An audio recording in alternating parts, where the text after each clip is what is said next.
Eh bien, bonjour à tous, bonjour Louis, je crois qu'on est live. Bonjour Olivier. Vous devez nous entendre et nous voir. Vous avez un petit chat en bas à droite, hop, que j'active pour pouvoir nous parler si besoin.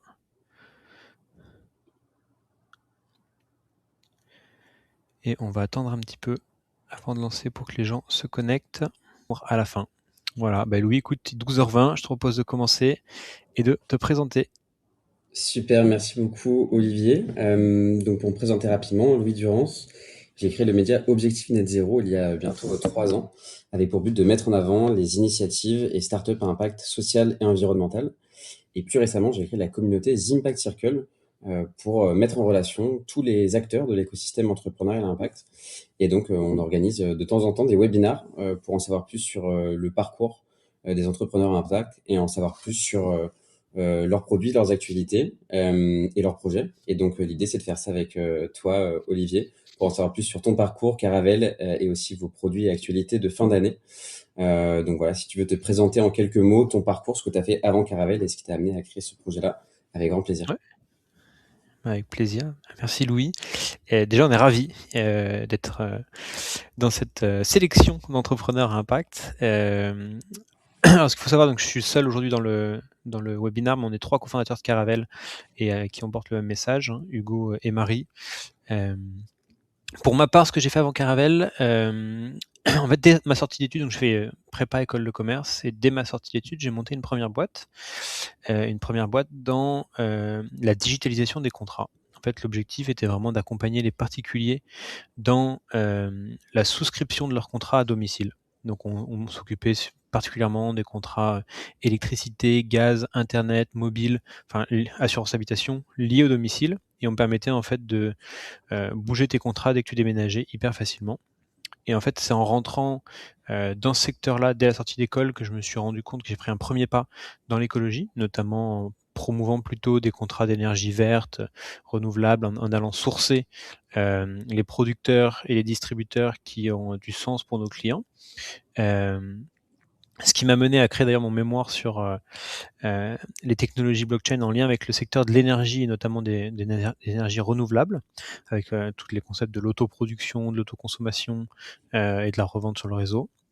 Le milieu de la mobilité m'a pas mal touché, et donc du coup j'ai bossé après pour une entreprise de micro-mobilité partagée qui s'appelait Tiers, qui s'occupaient, alors en France, ils sont connus surtout pour leurs trottinettes et leurs vélos, mais l'ambition c'était vraiment de devenir un acteur de la mobilité partagée à part entière, avec des voitures en libre partage, des vélos en libre partage, des scooters en libre partage, les trottinettes évidemment, mais aussi ils avaient ambition de toucher au secteur, pas public, mais des, euh, des transports publics, donc devenir un agent pour les transports publics. Et en fait, il y a eu le Covid qui est arrivé en 2020, qui a mis un petit stop aux enjeux de la mobilité, parce que les gens ont arrêté de se déplacer. Moi, ça m'a fait une petite parenthèse de travail, et j'ai réfléchi à ce moment-là sur en fait pourquoi comment je pouvais avoir amélioré ma retraite. En fait, j'avais été impacté en 2019 par toutes les réformes et surtout les débats dans la rue sur la réforme des retraites et nos enjeux. Et j'avais voulu commencer à préparer ma retraite. Et en fait, je trouvais pas du tout d'acteurs qui répondent à mes enjeux. Mes questions étaient simples, hein, c'était en fait, est-ce que je dois mettre 50 euros par mois ou 200 euros? Et si je mets l'un ou l'autre, c'est quoi l'impact en fait dans 30 ans quand j'arrêterai de travailler? Et surtout, où va mon argent? À quoi est-ce qu'il sert? Et ainsi de suite. Et donc vraiment, au début, c'était une logique de j'ai besoin de me projeter. Et ensuite, je me suis dit, ok, mais en fait, ce projection-là, qu'est-ce que ça implique? Et c'est là où on s'est dit en fait qu'il fallait vraiment creuser ce sujet-là et essayer de apporter un petit peu d'impact dans nos finances, parce qu'il y a des boîtes qu'on boycotte au quotidien et qui en fait se retrouvent dans nos portefeuilles. Alors même si on les finance pas en direct, on est exposé à celles-ci et donc on leur permet d'évoluer, alors que de l'autre côté, pas forcément des boîtes sur lesquelles on va soutenir au quotidien. Donc l'idée, c'est surtout d'apporter de la transparence sur se dire, on a un objectif, c'est garantir une retraite à tous dans un monde vivable. Ça veut dire quoi? Ça veut dire financièrement permettre à nos clients d'avoir une meilleure retraite. Mais une meilleure retraite, ça sert à rien d'être plus riche dans un monde à feu et à sang. Et donc l'idée, c'est de créer un monde dans lequel on aura envie de vivre à la retraite et donc d'aligner nos investissements avec nos convictions. Voilà un petit peu ce qui m'a amené à créer Caravelle avec Hugo et Marie en 2020, du coup, donc il y a 5 ans. Génial, très clair. Et petite question, comment tu les as rencontrés, Hugo et Marie? Alors Marie était en classe préparatoire avec moi à l'époque. Et petite anecdote, on avait organisé les 10 ans, un petit verre pour les 10 ans de la prépa. Et je lui ai parlé du projet. Elle était elle-même entrepreneuse. Elle avait était déjà impliquée dans les logiques de création d'entreprise et de projection. Donc le message que je portais lui parlait beaucoup. Et donc c'est comme ça qu'elle elle a rejoint le projet dès ses débuts. Et Hugo, initialement, j'avais rejoint un incubateur, enfin un startup studio pour créer le projet. Et Hugo était salarié de l'incubateur du startup studio. Et, et celui-ci a fermé peu de temps après que je l'ai rejoint. Du coup, Hugo, qui avait beaucoup apprécié travailler sur le sujet, a commencé à bosser un petit peu gratuitement dessus. Et moi, j'avais décidé de porter le projet tout seul, sans le Startup Studio.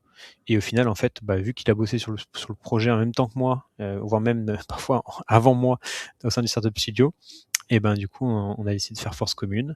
Et il y avait Hugo, Marie et moi, du coup, qui avons créé l'entreprise à ce moment-là. Et c'était vraiment 2020, donc en plein milieu du Covid. Ça marche, merci beaucoup. Tu nous as parlé un peu de la genèse de Caravelle, de comment tu as eu l'idée. Est-ce que tu peux nous présenter concrètement Caravelle en quelques mots? Qu'est-ce que c'est? À quoi ça ressemble pour un particulier, Caravelle? Ouais.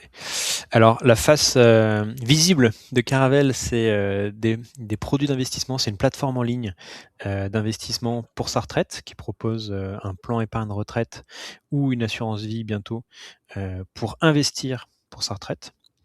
La face cachée, c'est la gestion de l'argent pour nos clients pour les faire matcher avec leurs attentes, aussi bien en matière financière, de performance, mais en matière extra-financière, d'impact, notamment environnemental.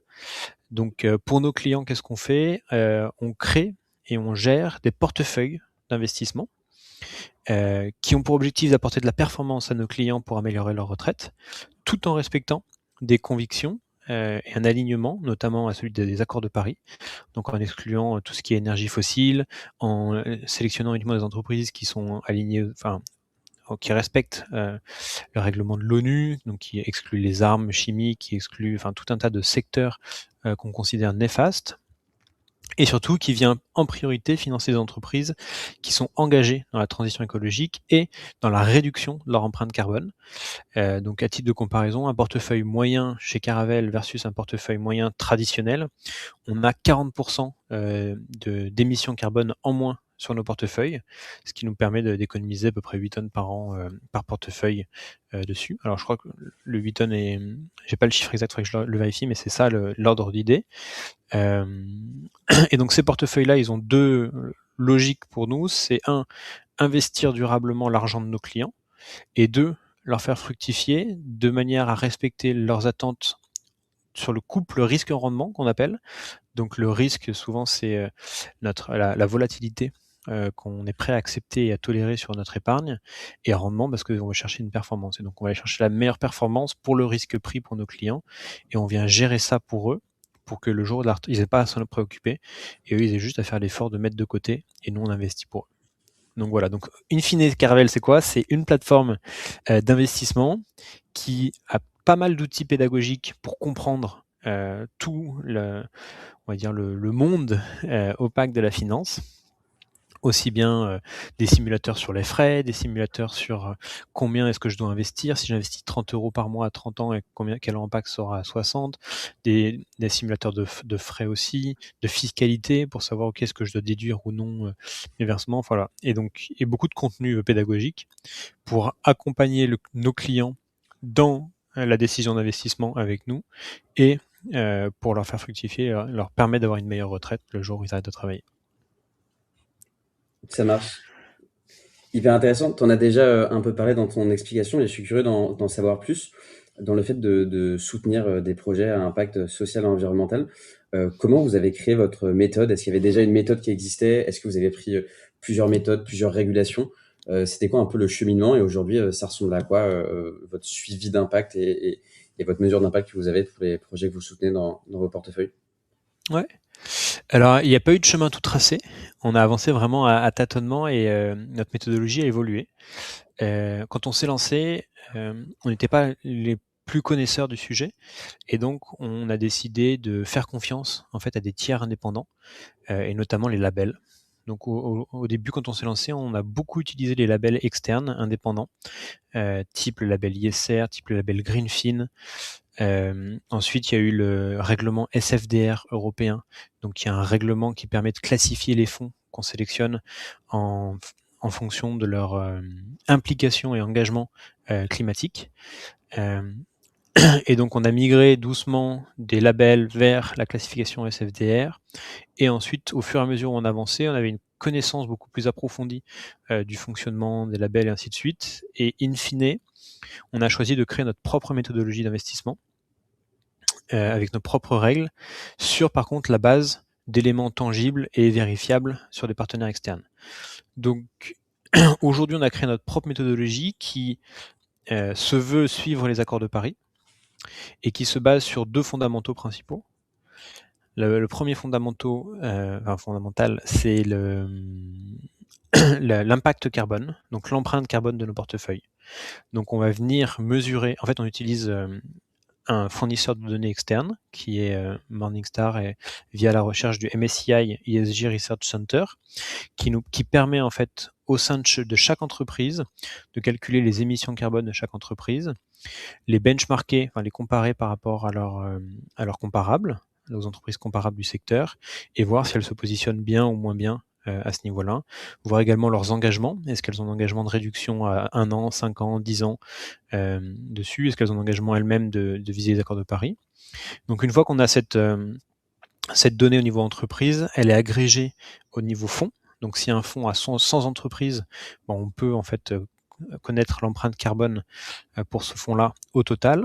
Et ensuite, on va la rapporter aux millions d'euros investis. Parce qu'il y a des fonds qui ont 100 entreprises, mais ils ont 10 millions d'euros d'investis. D'autres, il y a 100 entreprises, mais il y a 200 millions d'euros d'investis. Donc forcément, dans le deuxième fonds, il y a un impact un peu plus significatif. Donc pour pouvoir comparer les fonds, on ramène l'empreinte carbone au niveau des millions d'euros d'investis. Et nous, ce qui nous permet ensuite de venir pouvoir comparer les fonds entre eux et sélectionner en fonction de ceux qui respectent nos critères, et ben les fonds qui sont les moins émissifs. Et donc, on va venir au sein de chaque fonds, vérifier la liste des entreprises pour voir si elles sont bien alignées avec ce dans quoi on a envie d'investir. Et deux, choisir les fonds les plus alignés, les moins émissifs, pour pouvoir réduire notre empreinte carbone. Et donc ça nous fait arriver à une sélection de fonds. On a sélectionné in fine 5 fonds. On a analysé plus de 900 fonds. Alors il existe plus de 50 000 fonds en Europe. Nous, on a analysé plus de 900 après un premier filtre, et on a sélectionné 5. Pourquoi? Parce qu'en fait, dans ces 5-là, on a 3 grands critères de sélection d'un fonds. On veut que ce soit hyper diversifié. On a besoin pour nos clients d'apporter une diversification mondiale. Et donc on a choisi des fonds qui investissent aussi bien aux États-Unis, en Asie, en Europe, sur les marchés émergents, enfin vraiment une diversification mondialement géographique.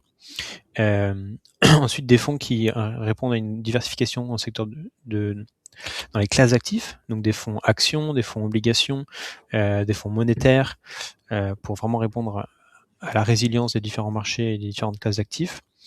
Et le troisième critère, c'est une diversification au niveau de la taille des fonds et de la taille des entreprises dans lesquelles on investit, pour pouvoir aussi bien investir dans des entreprises du S&P 500, donc des grosses entreprises capitalisation américaine, ou des plus petites entreprises européennes, avec toujours cet objectif de sélectionner des entreprises qui sont engagées dans les accords de Paris à réduire leurs émissions carbone, et qui ne sont pas liées aux hydrocarbures, que ce soit dans la production, la consommation ou enfin, tout ce qui est lié aux hydrocarbures de près ou de loin dessus. Et donc on a 2 aujourd'hui critères, enfin indicateurs tangibles qu'on utilise. C'est vraiment l'empreinte carbone des portefeuilles. qui nous permet de voir et de comparer tangiblement d'un fonds à un autre nos portefeuilles par rapport à ceux des autres. Et le deuxième, c'est l'alignement par rapport aux accords de Paris, quelle est la température et la trajectoire de réchauffement climatique auquel ce fonds est rattaché, parce que parfois certaines entreprises ont une empreinte carbone légèrement plus forte en 2025. Par contre, ils ont des engagements extrêmement forts sur les 5 à 10 années à venir. Et on essaie de répondre à l'enjeu, quand on investit vert, entre guillemets, est-ce qu'on investit que dans du vert ou est-ce qu'on investit dans des entreprises marron qui essaient de devenir vertes Et donc l'idée, c'est pour apporter aussi un couple rendement risque efficace à nos clients, on investit dans des entreprises marron. Alors pas énergie fossile, mais en tout cas il y a des entreprises qui sont plus ou moins marron, mais qui ont des engagements forts pour devenir verts, ou en tout cas réduire leur impact marron. Et c'est ce qu'on fait à peu près aujourd'hui. J'espère que je ne me suis pas perdu dans l'explication. Non, pas du tout. Non, pas du tout. C'était hyper complet. Merci beaucoup. Je voudrais revenir sur quelque chose. Il y a quelques semaines, vous avez publié une tribune dans Les Échos, dont je parle d'ailleurs dans ma dernière newsletter, sur les limites et les alternatives à la retraite, en tout cas le modèle de retraite qu'on a aujourd'hui. Est-ce que tu veux en parler un peu plus en détail sur les alternatives que vous avez identifiées? Ouais, avec grand plaisir. En fait, je parlais en introduction avec Marie comment elle a rejoint le projet et comment on s'est rencontrés. Un des discours qui lui a particulièrement plu à Marie, c'est le fait qu'on essayait de construire un acteur qui ne réponde plus à nos carrières linéaires. Pourquoi? Parce qu'en fait, historiquement et traditionnellement, on avait un peu une vie en 3 temps. De 0 à 25 ans, on était formé dans les grandes lignes. De 25 à 60 ans, on travaillait. Et à 60 ans, on partait à la retraite. Et en fait, ce dont on se rend compte, c'est qu'aujourd'hui, ce triptyque, il est plus valable. Pourquoi? Parce que parfois les formations sont plus courtes ou plus longues, parfois il y a des temps de pause, qu'elles soient choisies ou subies. En fait, il y a des changements de carrière. On est parfois indépendant, puis ensuite on est salarié, parfois on vit en France, puis ensuite on a des temps de pause à l'étranger, et ainsi de suite. Et quand on arrive à 65 ans, on n'a pas envie, en fait, on est déjà épuisé parfois, et on veut des temps de pause avant. Il y a un exemple clé, c'est qu'aujourd'hui, il y a 20% des femmes de 52 à 65 ans qui sont ni retraitées ni actives. Et donc en fait, pourquoi? Parce qu'elles ont souvent perdu leur emploi à un âge autour de 55 ans, elles ont du mal à retrouver un emploi et elles sont plus trop employables, mais elles sont pas à la retraite non plus. Et donc on se rend compte qu'il y a plus de cases vraiment claires aujourd'hui et qu'il y a une porosité extrêmement forte et qu'en fait il faut répondre aux nouveaux enjeux du monde du travail, qui fait que potentiellement, si on est bien dans son travail, on travaillera beaucoup plus tard que 65 ans, 70 ans, et par contre, on aura bénéficié de temps de pause. Et donc l'idée, c'est d'essayer de répondre aux enjeux et aux évolutions de carrière qui sont plus linéaires, sur lesquelles on veut plus de besoins. Et on a essayé de documenter ça, parce que alors nous, c'était notre conviction de notre génération.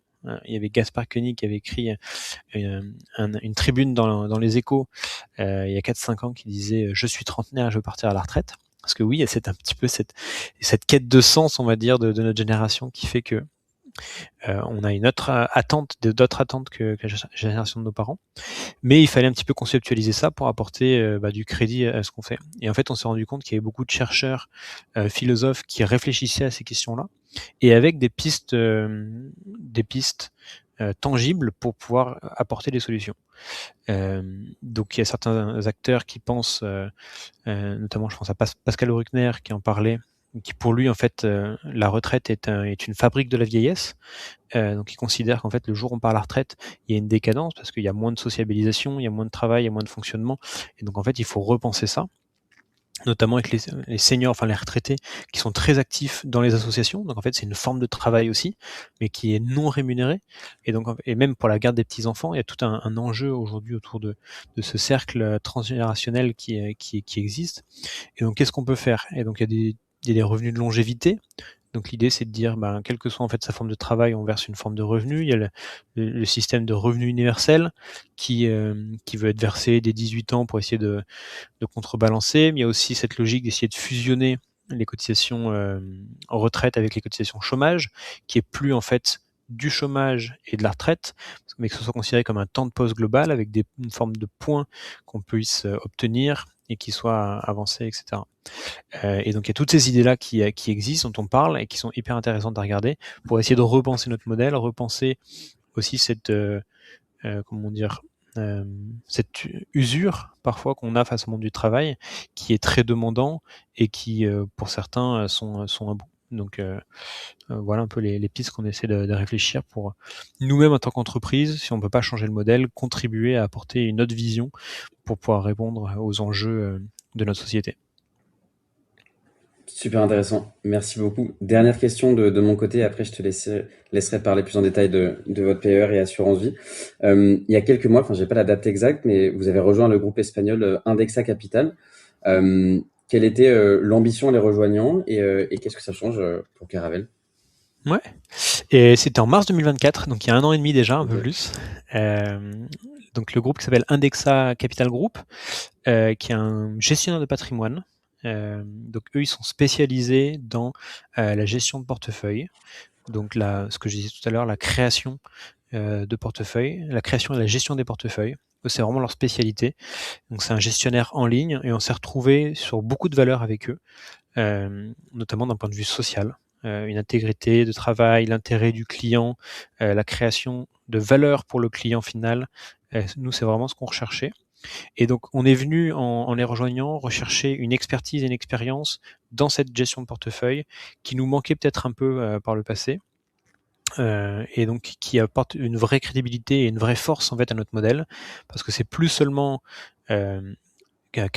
trois entrepreneurs qui créent quelque chose de leur côté, c'est toute une histoire d'un groupe extrêmement puissant qui aujourd'hui gère 4,3 milliards d'euros sous gestion, qui a plus de 130 000 clients en Europe, et qui apporte justement en fait cette crédibilité et cette tangibilité à notre démarche. Et nous, ce qu'on leur apporte, c'est notre ADN très écologique, très engagé, et toute la démarche. Et donc, du coup, ça faisait une parfaite fusion. Eux qui voulaient arriver en France, nous qui avions besoin de plus de muscles pour pouvoir nous développer. Et ben, il y a eu vraiment de belles synergies. Alors, je sais pas ce mot-là, mais en tout cas, une belle fusion de nos doubles besoins et compétences pour y arriver. Et aujourd'hui, on est extrêmement satisfait de ce rapprochement. On a beaucoup de soutien de la part du groupe, aussi bien en termes d'expertise que même financière, pour pouvoir déployer des solutions qui font sens pour nos clients. Et ça nous a permis aussi de faire évoluer notre modèle économique. Historiquement, on avait un modèle économique, même si on le voulait transparent, sur lequel il y avait ce qu'on appelle des rétrocessions. Donc en fait, certains fonds, certains assureurs, en tant que partenaires, nous rétrocédaient une partie du chiffre d'affaires qu'ils avaient par l'apport. Et aujourd'hui, en fait, ça nous a permis, ce rapprochement, de passer sur un modèle 100%, comment dire, sans conflit d'intérêt, puisqu'on est 100% payé par le client. Donc on facture des frais d'arbitrage, donc des frais de gestion à nos clients directement, pour qu'en fait on puisse sélectionner des fonds et des partenaires qui soient vraiment alignés sur les intérêts, et on les choisit parce que c'est vraiment les meilleurs fonds. Alors historiquement, c'est déjà ce qu'on faisait, on avait cette conviction-là, mais on va dire que le modèle économique n'était pas aligné à 100% avec la volonté, et donc on aurait toujours pu être attaqué sur le fait que bah oui, mais en fait vous avez choisi ce fonds parce que blablabla, alors qu'en fait non. Mais au moins là, ça nous a permis de switcher sur ce modèle économique qui élimine tout conflit d'intérêt et qui permet en fait d'avoir des produits financiers qui sont vraiment sélectionnés pour nos clients dans leur intérêt, correspondant à leurs attentes en matière de financière, extra-financière, et que ce soit vraiment clean.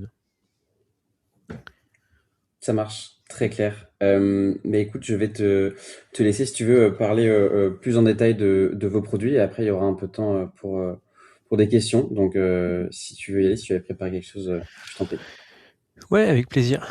Alors je vais essayer de partager, hop, mon écran, tchouk tchouk, si ça marche. Hop là. Est-ce que vous voyez bien l'écran? Pour moi, c'est bon. Super.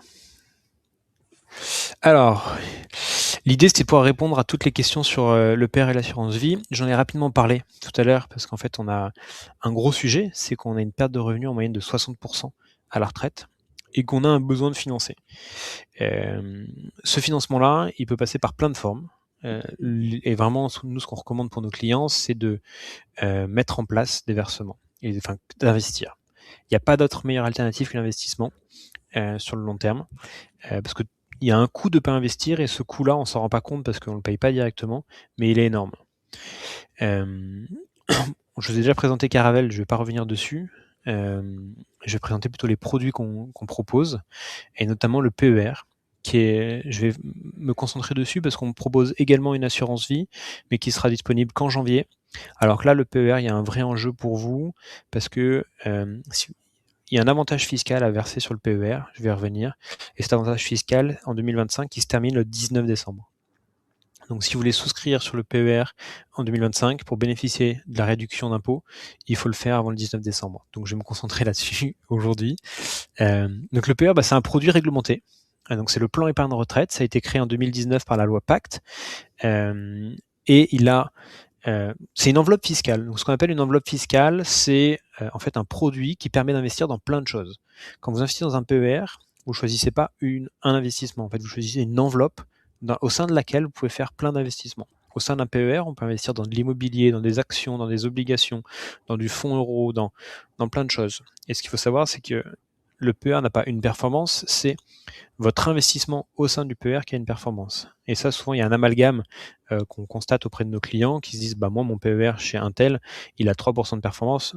Alors non, c'est pas le PER, c'est la gestion d'Intel qui est mauvaise. Vous pouvez très bien changer de gestion au sein de votre assureur pour le faire. Donc voilà, donc c'est important pour nous de faire cette clarification.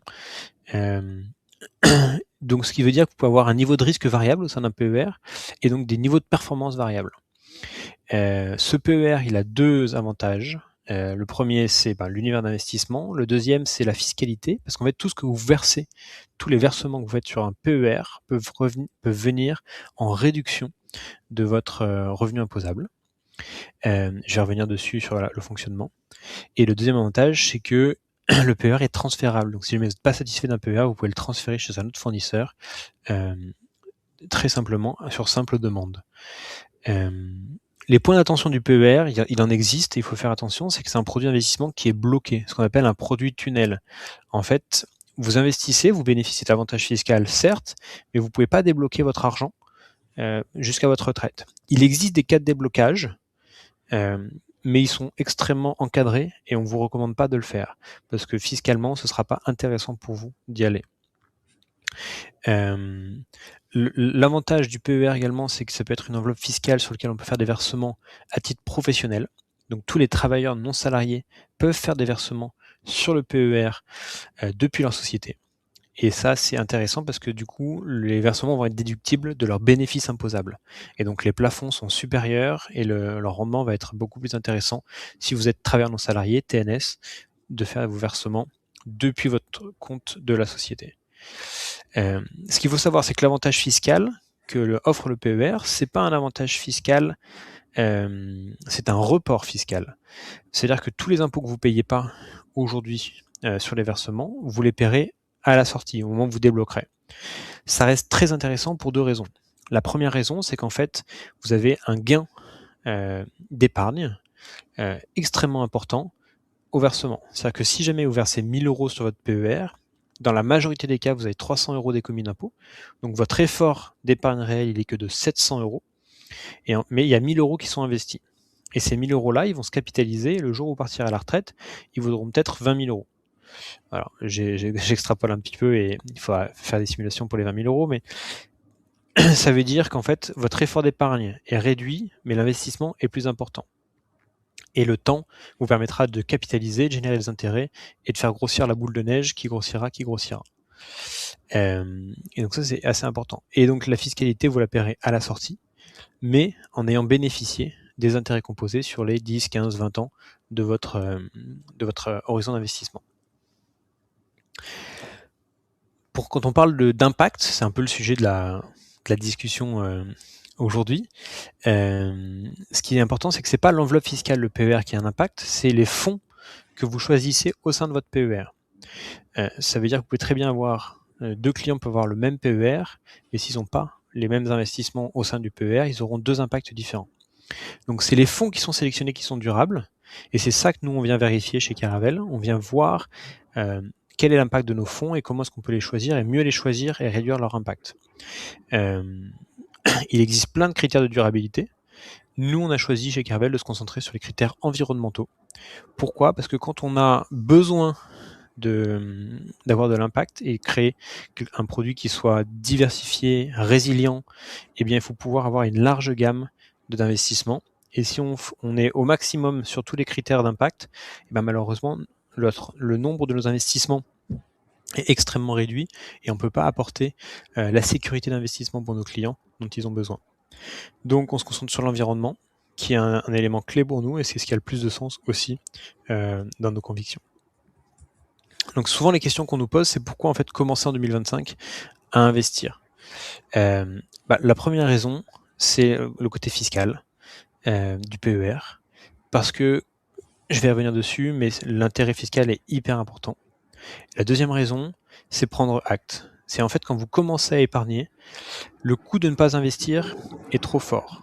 Et donc si vous commencez dès aujourd'hui, l'horizon d'investissement sera bien supérieur. Je reviens en détail dessus là dans quelques secondes. Je switch sur le combien investir. Vous pouvez voir, en fait, on a un simulateur fiscal disponible sur notre plateforme qui vous permet de comprendre l'intérêt fiscal que vous avez à investir. C'est hyper simple à comprendre, mais c'est hyper clé à modéliser parce que l'impact fiscal est drastique. Si jamais vous avez 50 000 euros de revenus imposables et que vous investissez 10 000 euros sur votre PER, alors vous n'êtes plus imposé sur 50 000, mais vous serez imposé sur 40 000. Du coup, vous n'allez pas payer d'impôt sur la tranche des 10 000. Et si vous êtes célibataire et sans enfant, c'est-à-dire que vous avez une TMI, une tranche marge d'imposition à 30%, donc vous faites 30% d'économie d'impôt sur les 10 000 euros versés.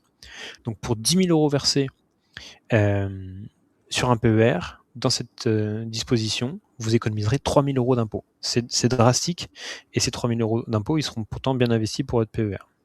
Donc ça, c'est vraiment très clé. La deuxième raison de commencer, c'est les intérêts composés.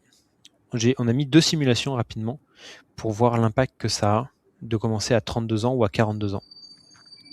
On voit que si on verse 100 euros par mois, à partir de 32 ans, on aura à la retraite 106 000 euros d'estimé, soit une rente, soit un revenu de 442 euros par mois.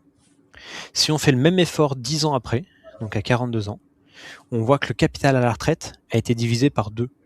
On n'aurait que 54 000 euros et on aurait des rentes que de 226 euros. Et ça, c'est le coût de ne pas investir. On s'en rend pas compte, mais c'est drastique. Alors, je reviens un petit peu sur l'offre de Caravel, évidemment, en quelques lignes. Comme on vous le disait en intro, on crée et on gère nos propres portefeuilles de fonds, diversifiés, durables et à très bas coût. Et aussi, on a une désensibilisation au risque. Ce qui nous permet en fait de venir vous assurer que le jour où vous partez à la retraite, il n'y ait pas une chute des marchés qui vous fasse douter. Non, on vient sécuriser votre argent pour faire en sorte que le jour où vous partez à la retraite, vous aurez 100% des fonds qui sont disponibles. C'est la raison pour laquelle on a 3 phases dans notre gestion. La phase croissance qui va de 18 à 50 ans, sur laquelle on vient chercher le risque pour chercher de la performance. Ensuite, on vient stabiliser un petit peu ce risque pris sur notre phase équilibre, pour aller essayer de sécuriser un petit peu plus. Et la dernière phase qui arrive à 58 ans, c'est la sécurisation. Et donc là, on est sur des logiques où on vient vraiment sécuriser sur des actifs sans risque votre épargne pour être sûr qu'à 62 ou 64 ans, quand vous venez récupérer votre argent, il soit 100% là.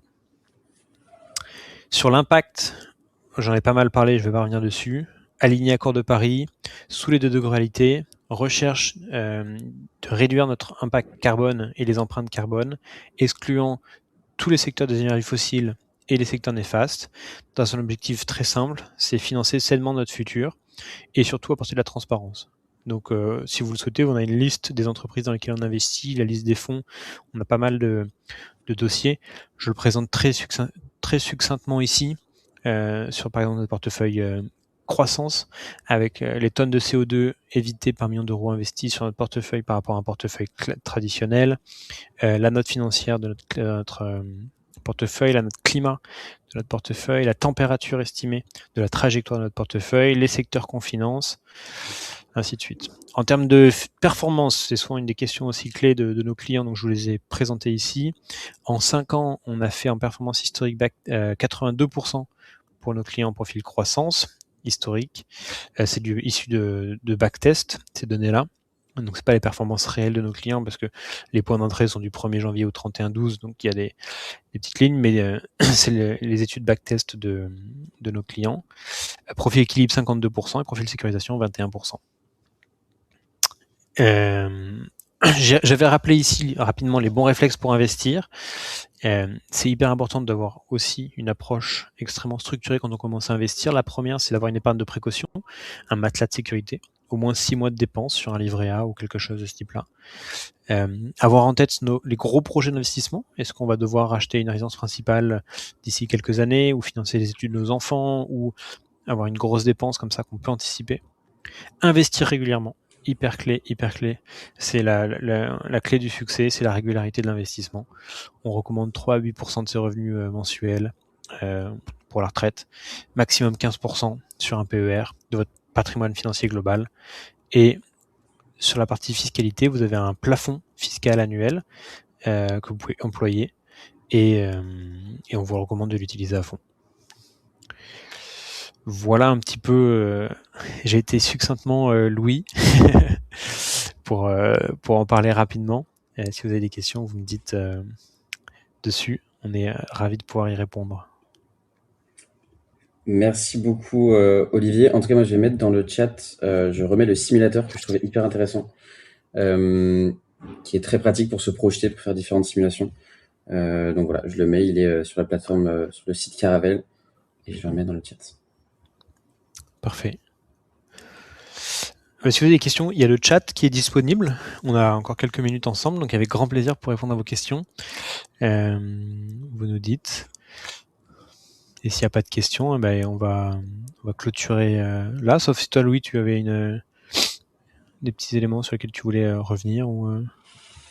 Écoute, ouais, la petite dernière question que je peux avoir, c'était au niveau de la temporalité. Tu avais parlé du 19 décembre. Est-ce que tu peux rappeler pourquoi? Est-ce que tu peux rappeler un peu la date, l'heure exacte? Je sais pas s'il y a quelque chose également à ce niveau-là. Avec plaisir. En fait, donc le PER a un avantage fiscal. Je m'en mêle dans les mots, mais je voulais bien le dire. Donc le PER offre un avantage fiscal. Cet avantage fiscal, il est chaque année. Donc si vous ne l'utilisez pas en 2025, il sera abandonné et vous devrez revenir dessus en 2026.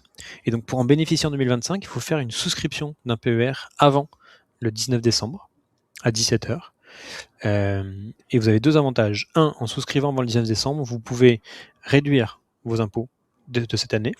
Et deux, on a mis un petit hint, vous pouvez bénéficier de 3 mois de frais offerts pour Caravelle, pour inciter à la souscription. Vous pouvez utiliser le code Objectif Net Zero ou ONZ à votre souhait pour bénéficier de ces 3 mois de frais offerts. Et ce qu'il faut savoir, c'est que donc il y a le simulateur épargne retraite que Louis vous a mis en commentaire, mais on est disponible pour répondre à toutes vos questions en ligne, par chat ou en visio avec un conseiller personnalisé à tout moment, parce qu'on sait que parfois c'est un petit peu compliqué de comprendre les tenants et aboutissants du PER. Donc n'hésitez pas à ce niveau-là. Super, merci beaucoup, Olivier. Voilà, écoutez, merci en tout cas pour votre participation et d'être resté jusqu'au bout. Je vois que la quasi-totalité des participants sont restés jusqu'au bout. Donc merci à vous et puis on vous souhaite une bonne journée. N'hésitez pas à contacter Louis si vous avez des questions sur The Impact Circle ou Objectif Net Zero ou Caravelle. Nos conseillers seront dispo pour vous répondre sur le PER, la retraite et les produits financiers en général. Merci beaucoup, Olivier. Bonne journée. Merci à vous. À bientôt.